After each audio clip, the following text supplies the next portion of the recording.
사이드 프로젝트. 누구나 시작 가능하나 아무나 성공하는 건 아니다. 정말 열심히 돌아다닙니다. 찾아야죠. 황금이 어디 있는지. 황금 달걀입니다. 이야, 먹을 수 있는 황금 달걀입니다.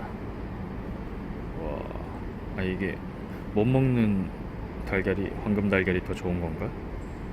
그치? 진짜 금이니까. 건물이 굉장히 크고 그렇게 멋진 건 아니지만 그래도 나름 개성 있는 외관을 보이고 있는 이 건물이 바로 구글 서울 캠퍼스입니다. 여기 지하에 구글 서울 캠퍼스가 있어요. 그래서 스타트업이나 창업하시는데 공간이 없다 하면은 공유 공간을 써도 좋을 것 같습니다. 일단 공유 공간은 무료이기 때문에 괜찮을 것 같고요. 저는 사무실로 가고 있습니다. 옆모습만 보여드리면 좀 그렇잖아요, 그죠? 그래서 들어가 보지는 않는데 아마 사진으로 있을 것 같아요, 구글 캠퍼스. 그래서 이쪽 정문인가? 이것도 옆문인가? 입구입니다. 그래서 등록은 해야 되고요. 그래서 하고 있는 사업에 대한 그런 명칭, 그 다음에 개인정보 등록하고 공간을 활용할 수 있습니다. 광밥입니다. 아까 보여드렸던 이 황금 달걀,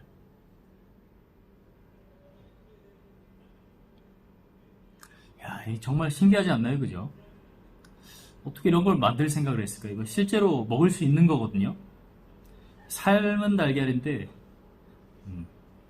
정말 이 황금 빛깔이 굉장히 선명합니다. 그래서 진짜 황금 달걀로 인정해도 될 것 같은. 나중에 이 돈을 많이 벌잖아요. 그러면 정말 이렇게 알이 꽉 찬 황금 달걀을 한번 만들어 봐도 좋을 것 같아요. 직접 주문 제작해야겠죠, 그죠? 몇 돈 정도 하려나? 자, 오늘 캔 황금을 소개를 해보도록 하겠습니다. 주로 사이드 프로젝트에 대해서 얘기를 하면 좋을 것 같아요. 오늘 캔 황금 중에 비중이 좀 있습니다. 28,332번 황금, 사이드 프로젝트. 누구나 시작 가능하나 아무나 성공하는 건 아니다. 사이드 프로젝트가 뭔지부터 좀 설명을 드리면 좋을 것 같은데요. 사이드 프로젝트 같은 경우 쉽게 얘기하면 부업입니다. 그래서 요즘에 이 사이드 프로젝트에 대한 그 관심이 굉장히 많이 높아지고 있다고 해요. 근데 그 이유가 우리가 생각해보면 이 직업에 대한 전통적인 개념이 바뀌고 있잖아요. 그러다 보니까 계약직이 늘어나고, 그 다음에 물론 일하는 사람들 또한 정규직을 선호하지 않는 것도 있죠. 너무 이렇게 얽매이는 걸 싫어하는 그런 모습도 보이기 때문에. 그래서 계약직 늘고 단기 아르바이트, 그 다음에 개인이 이렇게 프리랜서로 뛰는 경우가 좀 늘면서, 그리고 그렇게 또 먹고 살 수 있는 기반들이 만들어지면서 여러 가지의 일들을 하게 된다. 자, 근데 이제 내가 메인 직업은 하나 갖고 있고 또는 메인 사업은 하나 갖고 있는데 거기에 추가적으로 어떻게 일을 한다 하면 이게 사이드 프로젝트라고 할 수 있겠습니다. 그래서 이 사이드 프로젝트라는 거는 재미와 의미가 동시에 있어야 어느 정도 이렇게 시작도 할 수 있고 성과도 낼 수 있다는 거죠. 새로운 일들을 해보는 거에 있어서 욕심도 있겠죠, 그죠? 근데 최근에 이렇게 일하는 동기가 그 재미가 많이 들어 있습니다. 재미가 좀 있어야 일을 시작할 수 있다. 흥미거리가 돼야 된다는 거죠. 확실히 먹고 사는 문제는 지난 시대 같습니다. 그리고 이 의미 측면에서는 어떤 성과가 특정 시점에서는 반드시 나타나야 그게 이제 내가 이 사이드 프로젝트를 하는 의미로서 충족이 되고 그걸 통해서 지속적으로 사이드 프로젝트를 할 수 있는 동기가 형성된다고 할 수 있습니다. 사이드 프로젝트라는 걸 이렇게 쉽게 뭐 부업이라고 했잖아요. 그래서 내가 추가적인 그런 수익을 창출을 조금씩 하다가 만약에 이제 좀 커지잖아요. 그러면 이제 스타트업 또는 뭐 자영업 창업을 하게 되고, 그리고 개인 사업자 등록을 해서 세금 신고 같은 걸 하고, 그 다음에는 조금 수익이 커진다. 그때부터는 법인으로 개인 사업자가 전환이 되거나 아니면 신규 법인이 설립되거나 하겠죠. 그래서 그 법인을 들어가기 전에는 준비할 것들이 몇 가지가 있습니다. 그래서 법인에 대한 기본적인 개념, 그 다음에 그 법인을 운영할 수 있는 자금, 그래서 예를 들면 고정비가 조금 들어갈 수도 있어요. 세무 신고나 아무래도 이제 규모가 조금 커지는 단계이다 보니까 뭐 공동 창업을 한다던가 아니면 파트너십을 맺는다던가 아니면 직원을 채용한다던가 아르바이트를 채용한다던가 하는 그런 기본적인 사항들에 대해서 준비를 좀 해야 됩니다. 저도 사이드 프로젝트를 새로 하나 지금 시작했어요. 제가 예전에 8년 정도를 교육 사업을 계속 했습니다.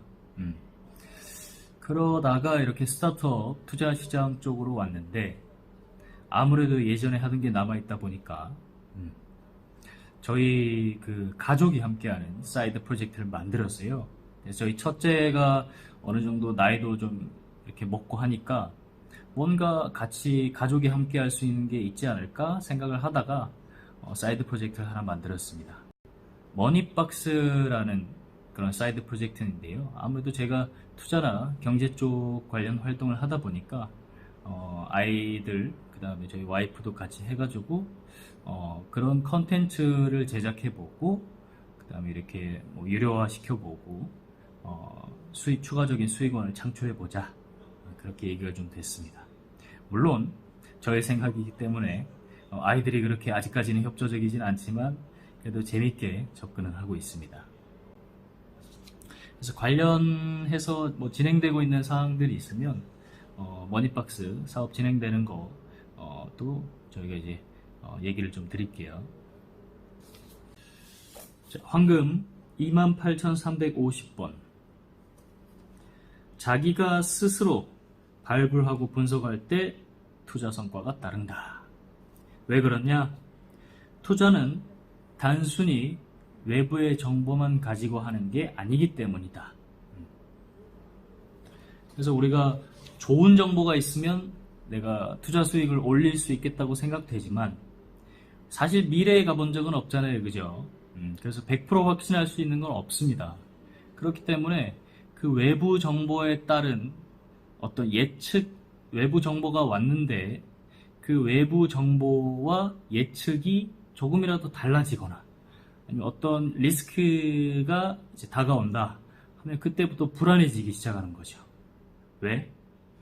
그 외부 정보가 충분하지 않았기 때문이고, 또 다른 건 뭐냐면 그 투자를 할 때 사실상 외부에 있는 그런 정보뿐만이 아니라 내가 현재 처한 상황도 굉장히 중요합니다.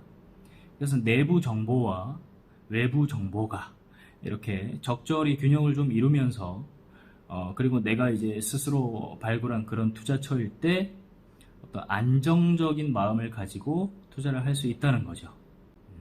그래서 예를 들면 내부 정보라는 게 뭐가 있냐? A, B, C, D 이렇게 네 사람이 있으면 각자가 가지고 있는 경제 상황이 다르고 각자가 가지고 있는 뭐 그런 자금의 운영 방식이나 선호하는 투자 방식이 다 다르죠. 그렇기 때문에 그런 거가 접목된 상태에서 외부에 대한 투자를 분석하고 정보를 수집하고 탐구를 하고 가치를 끌어내서 투자를 해야 투자하는 사람이 편하다는 거죠. 그래서 어떤 리스크가 다가왔을 때 내가 이 정도는 버틸 수 있다 하는 계산이 있는 상태에서 사실은 투자가 들어가야 되고요. 그렇기 때문에 외부 정보만 가지고 투자하는 거는 좀 무리다, 이렇게 생각하면 되겠습니다. 자기 자신을 알라는 소크라테스의 말이 이 투자에 또 적용이 된다고 할 수 있겠네요. 28,353번 황금. 제가 이제 구독자가 한 30명 됐는데, 이런 메시지를 좀 전달하고 싶다는 생각이 들었어요. 메모를 하자. 제가 이 소개드린 이 황금이 사실은 메모잖아요.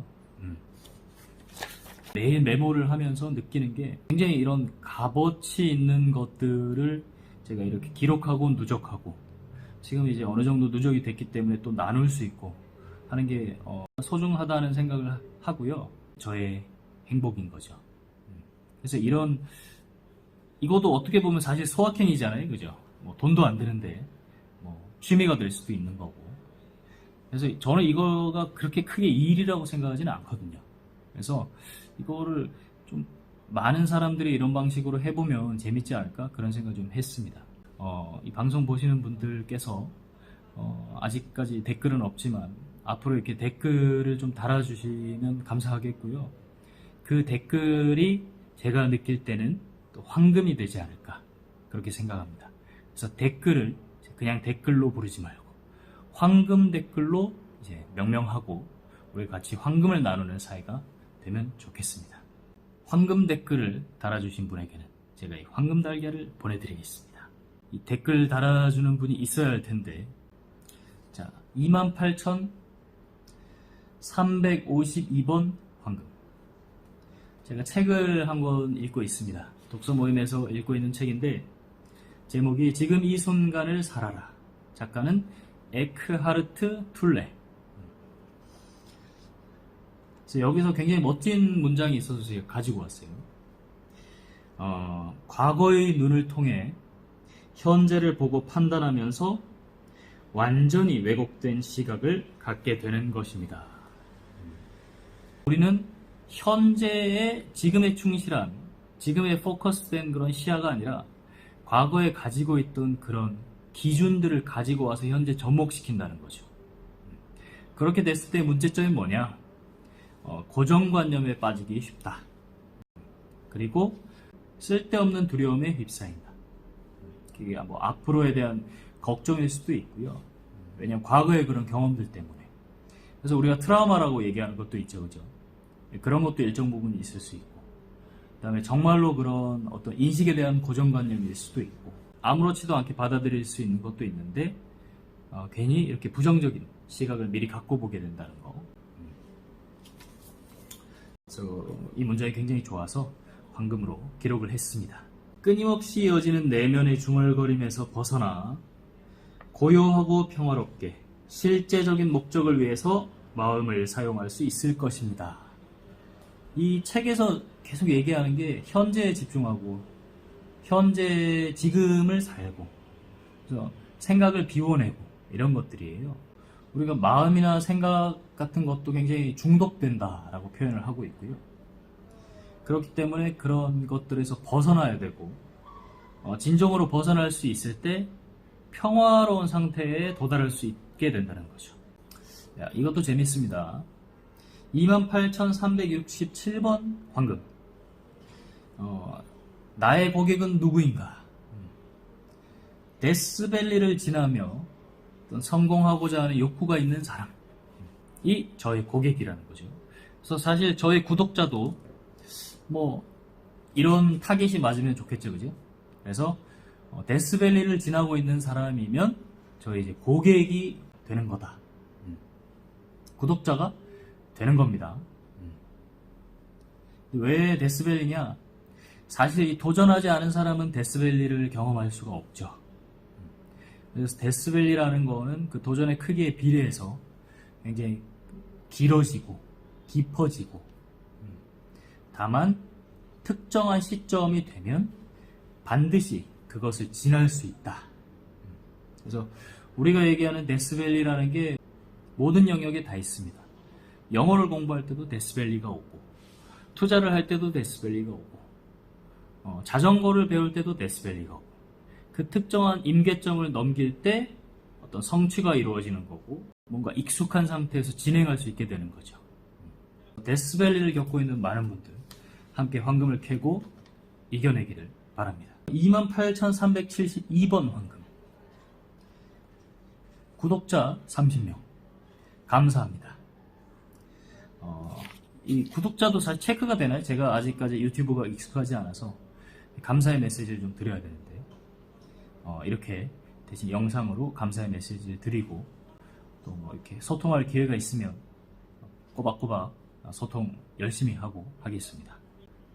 황금 댓글 꼭 달아주시고, 댓글 단 분들, 모든 분들에게 황금 달걀 보내드리겠습니다.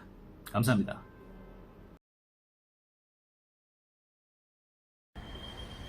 굉장히 흥미로운 미팅을 한 건 했습니다. 마케팅 관련된 건데요. 어떤 긱 이코노미에 대해서 이제 얘기를 하면서 뭐 최근에 그런 마케팅 트렌드가 어떻고, 그럼 어떤 마케팅 전략을 회사에다가 접목을 해야 될까, 그런 얘기를 막 나눴는데, 야, 이게 왜 흥미로운지는 내일 황금에서 한번 밝혀보겠습니다.